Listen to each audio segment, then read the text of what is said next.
It's a good day for Carteret and a good day for the people of New Jersey and its commuters. And it's been a long time coming. It was 22 years ago, back when I was Carteret's congressman at the time, that the Port Authority first found that this would be an ideal place for ferry service into Manhattan.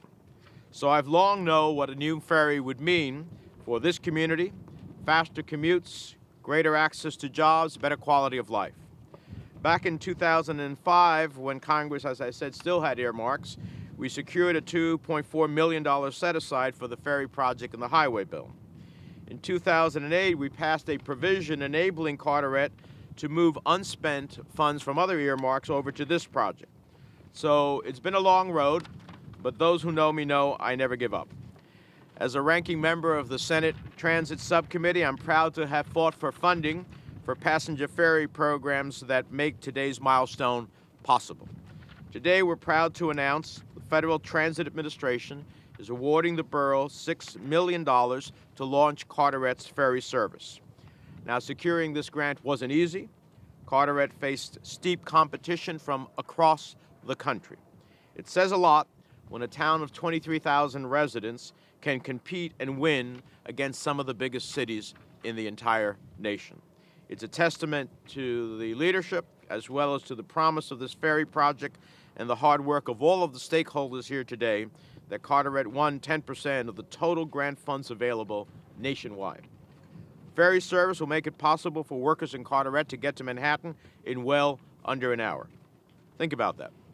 We all know about the daily commute to New York City and how it can be a nightmare these days. Any New Jersey driver will tell you that the turnpike is overcrowded, making the time to get to work totally unpredictable. Meanwhile, by the time New Jersey transit buses get to Carteret, they're often out of space and have to refuse passengers waiting to board. Likewise, the closest rail station is Woodbridge. That's 4 miles away from the city center, and we all know how quickly those parking lots fill up every morning. Clearly, commuters need more options, and getting to Manhattan on a ferry in less than an hour certainly fits that bill. I'm also proud to announce today that there will be $656,000 for Bayonne to do pier and dock improvements to support future ferry service in that community as well.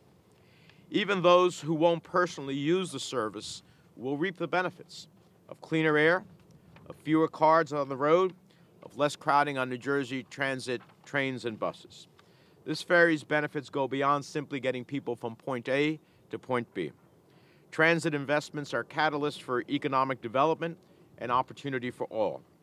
For employers deciding where to invest, transit systems are increasingly a major factor in their calculations. We've seen it in my years along the Hudson waterfront with the Hudson-Bergen Light Rail, and all of the ferry systems that have evolved there have transformed it into what some call the Gold Coast.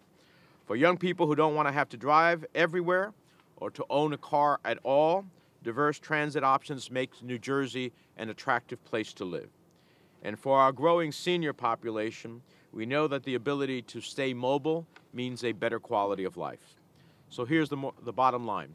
The more transit options you have, the more potential you have to create new jobs, to connect communities, and to build broad-based growth and economic opportunity. And also, I always remember the lessons we learned after September 11th. When many bridges and tunnels were shut down, thousands of people escaped lower Manhattan via ferry boats. In fact, the Coast Guard estimates that over 500,000 people were evacuated by ships on that fateful day. That's more than the Dunkirk sea lift. And our region's ferries played a central role. So while I pray we never see a day again like September 11th, but we never know. And whether it's a storm, a power outage, or any other crisis that disrupts our roads and highways, redundant transportation networks are vital to public safety. And if there's anything I've learned in the Senate, it's that persistence pays off. I'm proud to have delivered record federal transit funding for the state of New Jersey.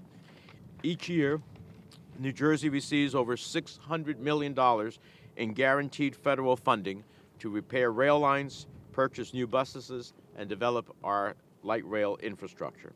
Discretionary grants like this one build on that investment. I know that sometimes the numbers in a budget or in an appropriations bill can feel somewhat abstract, but Carteret's Ferry project reminds us of what's possible when local communities and the federal government work together to build a better future. The work goes on here, and it shows us the value added by federal investments in infrastructure, in the jobs that we create, in the commutes that will improve, in the lives that we can better.